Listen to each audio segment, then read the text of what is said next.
Mana Yati? Okay, hai, Assalamualaikum semua. Oh, tadi saya ingat kata lepas Ustaz Man. Salah Ustaz Fuad. Salah Ustaz. So, saya tunggu giliran Ustaz Man. Okay. So, Assalamualaikum semua. Good morning. Okay, saya ada berapa minit 2 saat.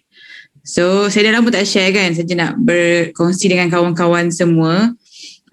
Tadi saya ada dengar satu ceramah Profesor Muhaya dengan Ustazah Asma Harun. Ni ceramah lama lah. So kadang-kadang kita dalam live kita ni, kita rasa macam tak happy. Tak orang rasa tak happy. Mungkin tak happy kalau orang dalam bisnes tak happy sebab tak ada koci kan. Tak ada koci. Tak happy sebab tak ada volume pun. Sedih. Kalau volume pun happy sekarang dah 10,000, happiness. Kalau sekarang 500, kan.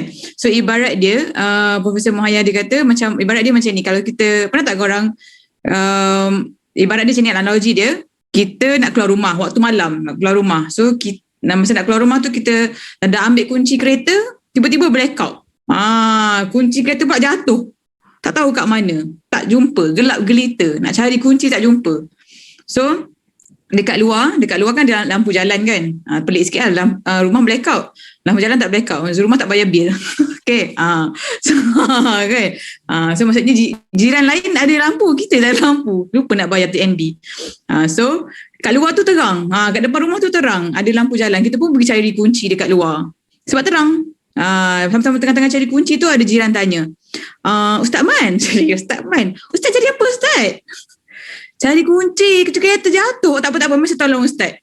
Cari-cari tak jumpa lah kan. Cari kunci kereta Audi. Contoh Ustaz. Gurau je kan. Ustaz Man sporting. Lepas tu Ustaz jadi jatuh kat mana kunci tadi? Jatuh dalam rumah.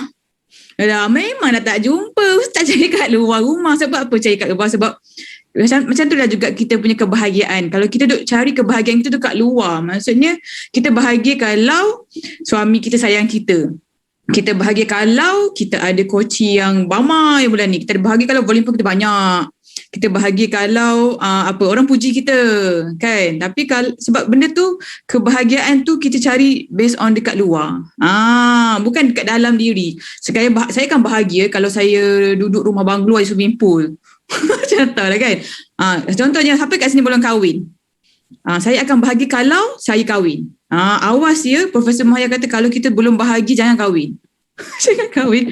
Bahagiakan dulu diri kita baru kita kahwin. Sebab bahagia tu bukan daripada luar tapi daripada dalam diri kita. So ni pesanan juga untuk saya jugalah. Sebab kita semua manusia diuji kan. Walaupun tampak je macam ni kan, kita saya tak mulia tapi Allah tutup aib saya.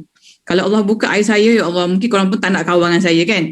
So carilah kebahagiaan itu dekat dalam, bukan dekat luar. Benda-benda kalau kita tengok, kita fokus dekat benda dekat luaran, of course bila business kita naik kita akan happy, business kita down kita dah tak happy dah. Sebab apa? Bahagia kita depends on dekat luar.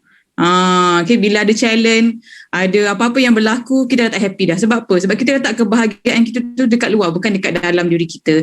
So untuk pesanan diri saya juga dan kawan-kawan semua, semoga bermanfaat. Ya, bahagia tak apa syarat. Siapa dah sangat bahagia? Bahagia kan? Orang yang bahagia tu, last. Orang yang bahagia tu bukan orang yang ada semuanya. Tulis. Orang yang bahagia tu bukan orang yang ada semuanya. Maksudnya dia ada anak ramai, kereta besar, rumah besar, bini besar. Tak adalah.